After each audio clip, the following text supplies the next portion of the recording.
Fala pessoal, seguinte, hoje a gente vai continuar a nossa série aqui sobre a análise de fundos imobiliários, onde eu leio o relatório gerencial dos fundos imobiliários para vocês, falo os pontos importantes, pontos negativos também.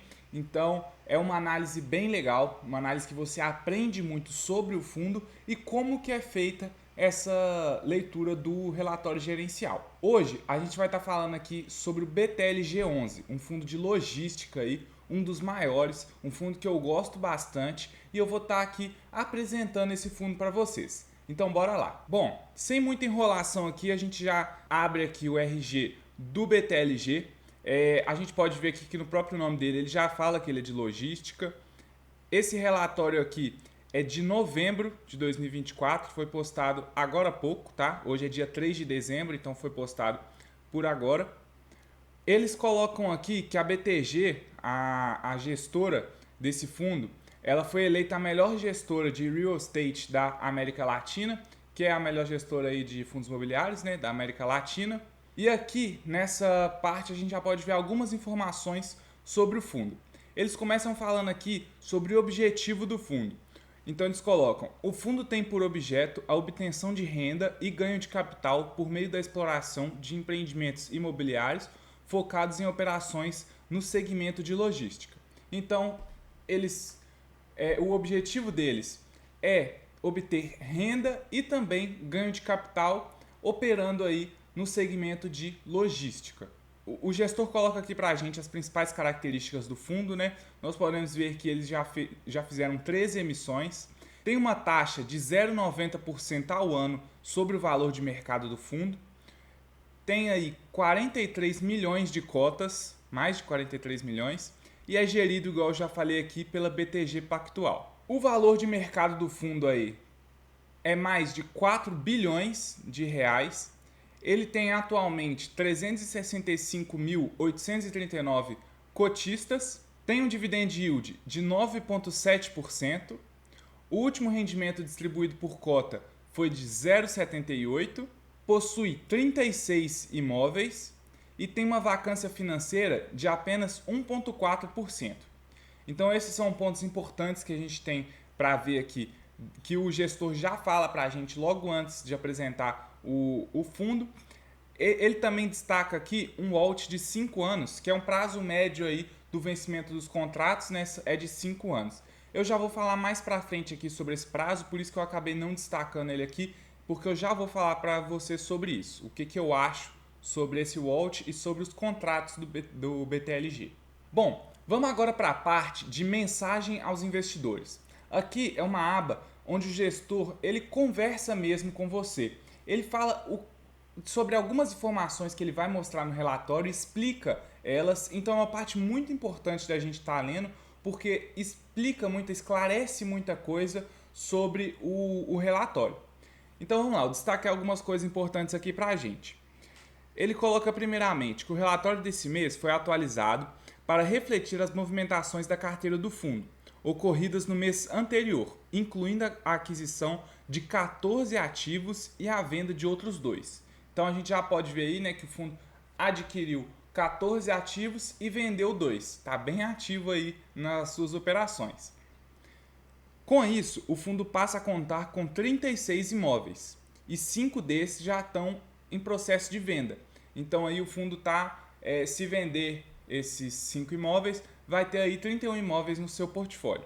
Falando um pouco do resultado que o fundo teve, então ele coloca aqui: no resultado deste mês, registramos um lucro de 6,1 milhões, referente ao recebimento da primeira parcela do BTLG GRU. Então aí já teve um lucro maior aí nesse mês. Em relação à receita de locação ligeiramente menor, então a gente já vê aqui que a receita de locação do fundo veio um pouco menor do que a anterior, então ele já está esclarecendo para a gente aqui o porquê que veio menor. Por isso é tão importante essa mensagem aqui do gestor. Enquanto não finalizamos o fechamento da venda do BTLG Ambev Santa Luzia, somos obrigados a repassar mensalmente uma fração da receita de locação do ativo ao comprador. Por isso que teve essa receita de locação aí um pouco menor. Em outubro, esse repasse não ocorreu por questões operacionais resultando em um efeito acumulado que foi refletido nesse mês. Então, em outubro, eles não distribuíram essa fração da receita de locação para o comprador, e esse mês eles estão tendo que compensar essa não distribuição do mês passado, mais a distribuição desse mês. Por isso, a receita de locação deles aí, a gente vai poder ver, e provavelmente na DRE, que vai vir menor, que veio menor. Em novembro, foi reconhecida uma receita extraordinária de aproximadamente 10 milhões, na linha ajuste/competência. Provavelmente vai ter essa linha lá na DRE.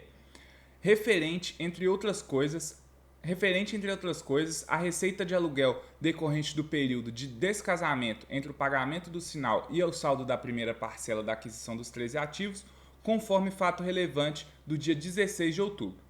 Além disso, a partir de dezembro, o fundo passará a fazer jus à receita integral proveniente dessa aquisição. Então, aqui ele está falando sobre uma receita extraordinária que eles tiveram. Então, provavelmente a gente também vai ver isso aqui na DRE, que a gente vai ver que vai ter um resultado bem maior por causa dessa receita extraordinária aqui. Na parte comercial aqui, eles colocam o seguinte: continuamos com as negociações avançadas para a locação dos espaços disponíveis nos ativos Jundiaí e Cabreúva, embora ainda não tenham se concretizado em contratos. Com o aumento da BL, do FII, devido às recentes aquisições, sua vacância caiu para 1,4%. Então, nessa parte aqui, eles explicam um pouco sobre a vacância do fundo. Eles colocam que já estão com negociações avançadas para cobrir os ativos aí de Jundiaí e de Cabreúva que estão com vacância, e coloca também que a vacância do fundo caiu devido ao aumento da ABL, da área bruta locável do fundo. Então, após ter lido essa mensagem do gestor, a gente pode entender muito melhor aqui a DRE do fundo. Então a gente vai ver aqui, deixa eu dar até um zoom aqui, aí a gente vai ver de novembro, comparando aqui com novembro e outubro. Então a gente vê na parte de receitas, a gente vai ver aqui, ó, que a receita total em novembro foi de 18.608 e a de outubro de 18.908. Então teve uma diferença. Vamos entender essa diferença. Igual o gestor falou, teve essa diferença por conta da fração que não foi repassada no mês passado para o comprador do ativo lá da Ambev de Santa Luzia, e esse mês teve que compensar o do mês passado e ainda pagar o desse mês. Então tá aqui na linha de locações essa diferença que ele já explicou por que essa receita diminuiu. Nas despesas aqui a gente pode ver que as despesas foram um pouco menores. Pouco não, foram bem menores, por conta aqui da grande diferença de comissões. Então nós podemos ver aqui, né, o NOI, que vai ser a receita mais a despesa aqui, que no caso a despesa é negativa, né, deu aqui um resultado de 17.888, maior do que o do mês passado de 17.198. Nós podemos ver aqui também um lucro de vendas, né, uma receita eventual. O lucro de vendas foi um pouco menor do que o do mês passado. Agora vamos para essa aba aqui de ajustes, que o gestor também falou com a gente sobre essa aba de ajustes. Então, o que a gente vai poder ver aqui nessa aba de ajustes foi o que ele falou sobre a receita extraordinária. Então, a gente pode ver aqui que nós tivemos quase 10 milhões, né? Ele colocou lá 10 milhões, ele arredondou para 10 milhões. Então, a gente pode ver aqui que teve uma receita extraordinária que o gestor falou de quase de 10 milhões, e a gente pode achar aqui realmente na linha caixa/competência uma receita extraordinária aqui de 9.728 milhões. Então vocês podem ver que se a gente não tivesse lido a mensagem do gestor, a gente nem entenderia por que a receita diminuiu, o porquê que teve essa receita extraordinária aqui. Então, por isso é importante estar lendo a mensagem do gestor, para entender o que ele está apresentando no relatório.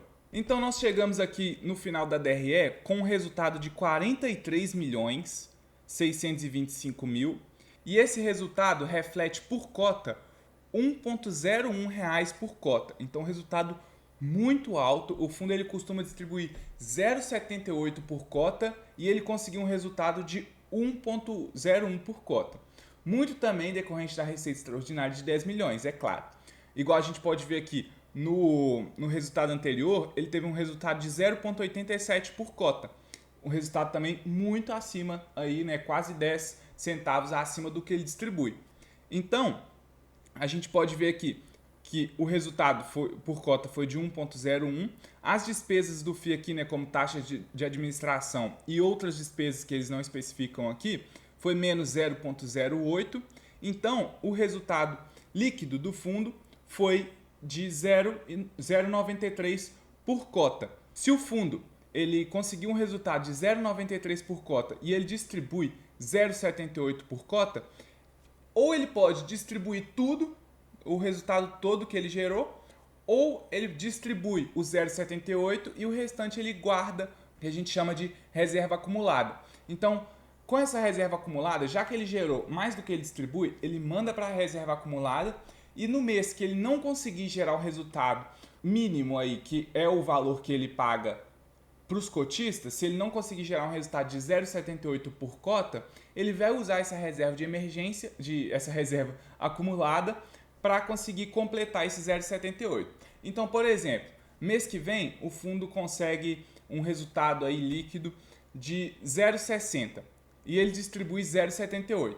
Se ele tem a reserva acumulada, ele consegue puxar esse 0,18 para poder complementar e conseguir distribuir o 0,78 que ele normalmente distribui, para ele não precisar também cair o seu dividendo e, consequentemente, a cota dele também cai bastante.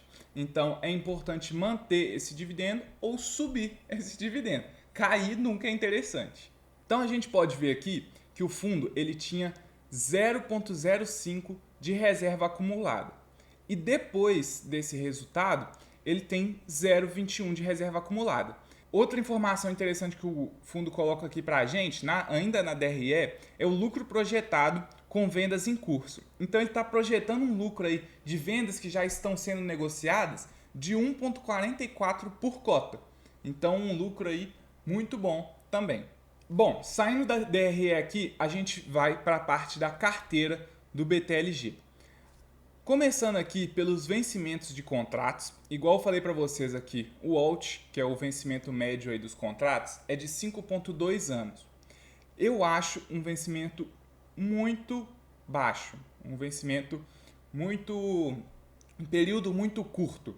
A gente pode ver aqui que 49% é 2029 mais, mas ele está mais para esses 2029, né? Porque já que está aqui 5,2 anos, não é uma coisa que me agrada e vocês já vão entender o porquê que tem esse prazo de vencimento de contrato tão curto.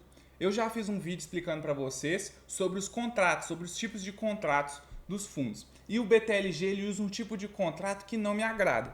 Porém, quando a gente chegar lá, eu falo melhor para vocês. Bom, outra coisa que ele coloca aqui para a gente é sobre a receita de locação. A gente pode ver aqui que o fundo que tem a maior porcentagem de receita é o BTLG Louveira. Ele tem 11% de receita do fundo. Não é uma receita muito baixa, mas também não é uma porcentagem muito alta. É uma porcentagem ali mediana. Se acontecer algum problema com o fundo, vai impactar em 11% da receita do BTLG. Não é tão alto, mas também não é tão baixo. Então eu coloquei ali um mais ou menos, está na média. Mas o restante ali está muito bom, 8%, 7%, 6%, 4%, até 2% aqui. Na parte geográfica, aqui a gente pode ver que 90% da área bruta locável está em São Paulo. Para ativos de logística, São Paulo é uma região muito boa. Então isso aqui me agrada, 90% está em São Paulo, me agrada bastante. E a gente pode ver aqui que a outra parte que mais tem aqui é Minas Gerais também e Pernambuco. Descendo mais aqui, a gente pode ver os indexadores do BTLG. Ele está 97% indexado em IPCA e 3% em GPM. Então a gente pode ver aí, né, quase 100% IPCA, que nos fundos de tijolo aí é muito comum, nada de anormal. A gente pode ver também aqui os inquilinos por setor e a tipologia por contrato. Eu falei com você sobre o prazo de vencimento dos contratos, né? O que acontece?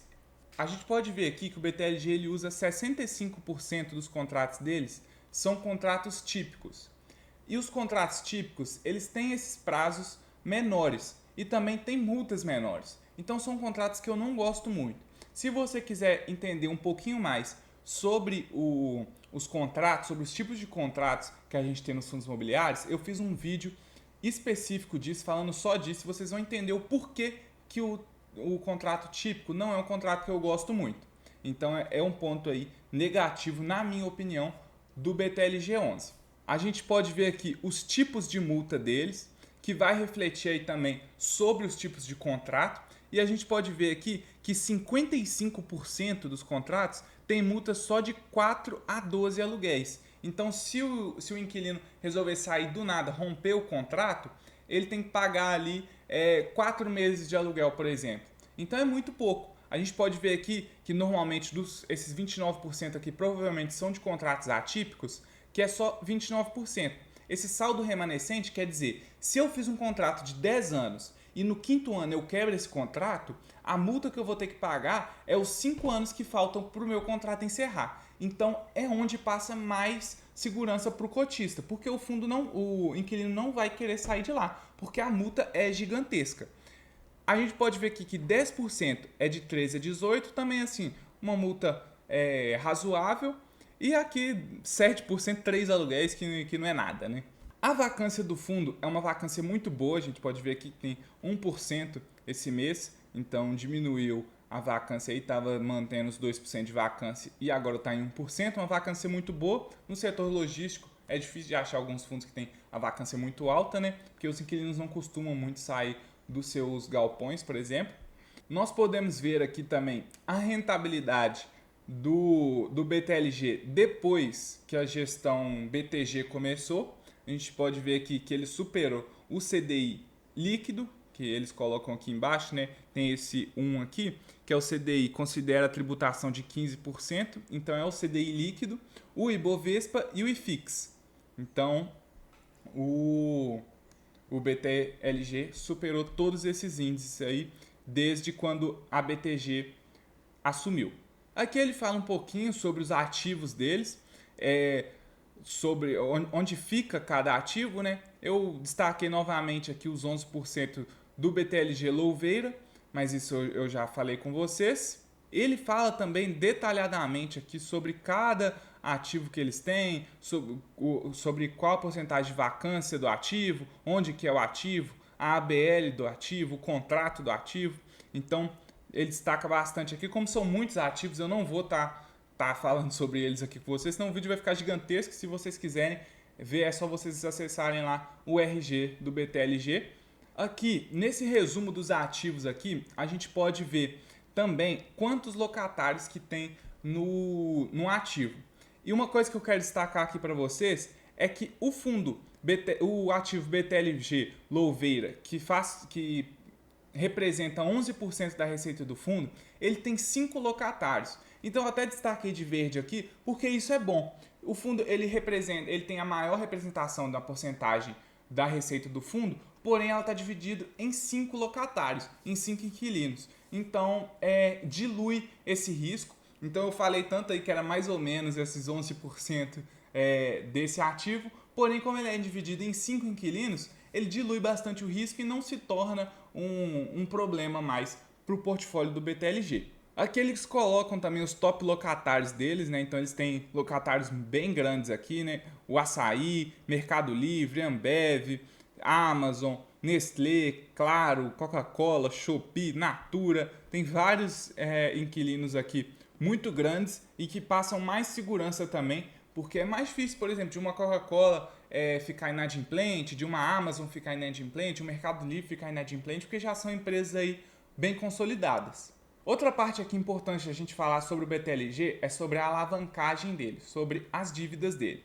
Atualmente ele tem 3 CRIs aqui, e 3 CRIs indexados a uma taxa de 5,92, 5,90 e 5,90. IPCA mais, né, 5,92, 5,90 aqui as outras duas. São taxas aí que atualmente são boas, porque a gente pode ver que o IPCA atualmente está pagando IPCA mais 7, mais 7,14 aí, subindo cada vez mais, está disparado. Então atualmente são taxas boas, está pagando aí menos do que o IPCA está atualmente. E os vencimentos aqui a gente pode ver que esse primeiro aqui é em julho de 2031 e os outros dois aqui dezembro de 2028. Ele fala o que são esses CRIs, né? Por que eles têm essa dívida, mas eu não vou entrar em detalhes aqui porque já pegou essa dívida, já está com a dívida aqui. Eles têm um planejamento de quitação dessa dívida. E nessa parte da frente aqui, eles mostram que a alavancagem aqui total é de 149 milhões, o que atualmente representa um LTV de 3,1%. Então é uma dívida bem baixa aí para o BTLG. Então, é isso que eu queria passar aqui para vocês sobre o BTLG 11. É um relatório muito completo, muito bom. O gestor consegue ser muito transparente com o cotista. Eu nem falei de tudo aqui detalhadinho que ele passa, porque senão o vídeo ficaria gigantesco. Eu posso fazer também, se vocês quiserem, vídeos bem maiores, analisando tudo detalhadíssimo. Mas isso aqui que eu fiz para vocês já é mais que suficiente para vocês tomarem a decisão de eu vou investir no BTLG ou eu não vou. Se faz sentido, se você gosta da tese deles, se você acha que eles praticam uma boa estratégia, se você acha que os ativos são bons, que está bem diversificado, que os inquilinos são bons, que agora você sabe como que ele gera receita. Então, acredito que isso aqui já ajude bastante, vocês já consigam tomar essa decisão. Mas abram aí o relatório gerencial, dão uma passada também para vocês já se familiarizarem com esse tipo de análise. Então eu espero que vocês tenham gostado do vídeo, espero que vocês tenham conseguido aí absorver o máximo de informações possíveis sobre o BTLG, tenham gostado da minha análise. Então deixa o like aí para me ajudar, para fortalecer o canal ainda mais. Se inscreve, compartilha para um amigo e ativa o sininho aí para você sempre estar recebendo a notificação quando eu solto vídeo novo. Então é isso, tamo junto.